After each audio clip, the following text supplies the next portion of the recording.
మాది రాజమండ్రి నియోజకవర్గం రూరల్. నా పేరు ఒట్టిపుట్టి మధుసూదన్ రావు. నేను జేడి లక్ష్మీనారాయణ గారి గురించి చాలా అంటే చాలా, మా ఇంట్లో బంధువు కన్నా నా ఆత్మ కన్నా ఆయన్ని సమానంగా నేను ప్రేమిస్తున్నాను.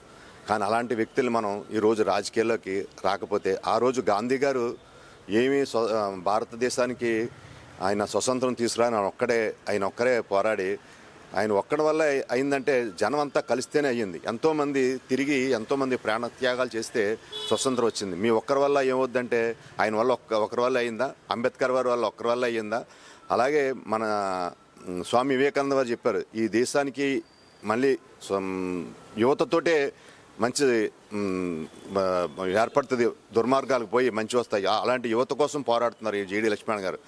నేను ఎంత అభిమానంతో అంటే, రాయమండ్రి నుంచి మొన్న 25వ తారీఖున 23 నైట్ వచ్చి 24వ తారీఖు ఉండి 25వ తారీఖు నామినేషన్ చేసి, నాకేదో చిన్న మ్యారేజ్ ఉండి వరంగల్ వెళ్ళిపోయి మళ్ళీ అదే రోజు మళ్ళీ బయలుదేరిపోయి, నేను అక్కడి నుంచి 2 వీలర్ నాకు బండి కావాలి, నా సర్వీస్ నేను చేసుకోవాలని అక్కడి నుంచి బండి వేసుకుని వచ్చి ఆయనకి నా వంతు సాయంగా, నాకు డబ్బులు ఎక్కువ, నాకు చాలా ఆస్తి ఉండేది పోయింది, అయినా సరే ఆయనకి ₹1,00,000 ₹1,05,000 డొనేషన్ ఇచ్చాను. ఎందుకు ఇచ్చానంటే, ఇప్పుడు మనం ప్రకృతిని కాపాడుకోవాలా, ఇంతకన్నా ఏం చెప్పాలంటే బోర్డులోనే చెప్పేటి, కానీ రోజులు సరిపోవు. కానీ ఒక పెద్ద సవలాడిది పెట్టి చూడండి, ఇవాళ మీటింగ్లు పెడుతున్నారు, ఒక్కొక్క మీటింగ్కి 100 కోట్లు ఖర్చు పెడతారు, ఫ్లెక్సీలకి ఎంత ఖర్చు పెడుతున్నారు.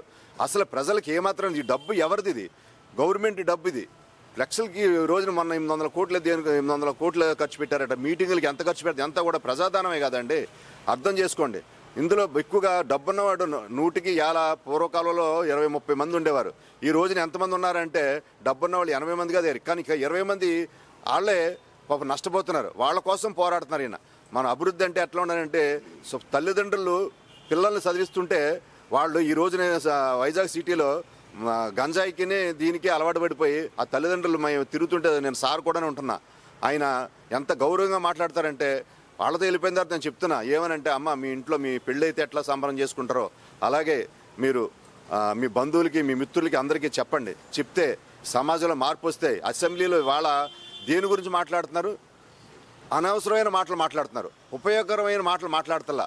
అటువంటి మాటలు మాట్లాడడానికి ఈయన పంపించి మిగతా వాళ్ళని పంపిస్తే ఇది చాలా విజయం అవుతుంది, రాష్ట్రంలోనే సంచలనం కింద అవుతుంది, దేశవ్యాప్తంగా కూడా చాలా గొప్పగా చెప్పుకుంటారు. అంటే రాబోయే 29 ఎలక్షన్లో ఖచ్చితంగా ఈయన రాష్ట్రం అంతా పర్యటించి, ఇప్పుడే ఈయనకి ఇంత మద్దతు పలుకుతున్నారు ప్రజలు. నాకు తెలుసుండి ఈయన బంపర్ మెజార్టీతో నగ్గుతారనే ఆశాభావం వ్యక్తం చేస్తున్నాను.